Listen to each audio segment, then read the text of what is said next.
Perbincangan kita ialah berkenaan dengan akidah alias iman. Okey, kita punya seminar iman orang asing itu tajuk seminar kita. Jadi iman itu adalah berkenaan dengan akidah, kepercayaan. Okay, jadi sebelum kita meneruskan lagi, saya rasa tuan-tuan dan puan dah faham, cuma sebagai peringatan saja untuk saya dan tuan-tuan dan puan sekalian, bahawa bila disebutkan iman berkait rapat dengan akidah, iaitu kepercayaan. Dan dalam masalah kepercayaan, kita mesti yakin dengan sebenar-benar keyakinan.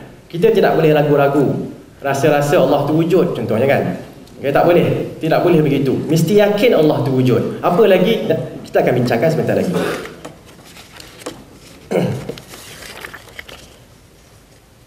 Pencerahan yang kedua,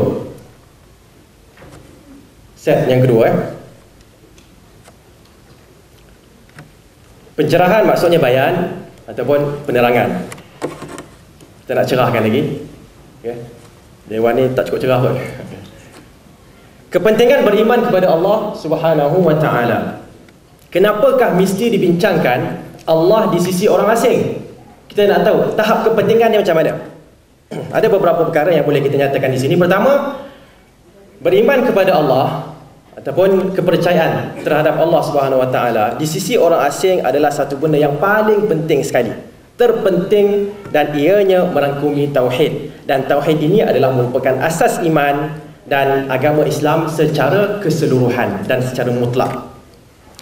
Tauhid ini juga merupakan syarat iman dan ibadah sah diterima di sisi Allah Subhanahu wa ta'ala.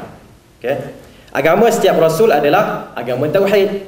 Sebahagian besar ayat Quran menekankan rukun ini, kepercayaan kepada Allah Subhanahu wa ta'ala. Dan Al-Quran menyebut nama-nama Allah sebanyak 10,062 kali, hampir 20 kali pada setiap muka surat. So ini semua antara perkara-perkara yang menunjukkan perbincangan tentang Allah di sisi orang asing. Keimanan terhadap Allah adalah satu perkara yang cukup penting.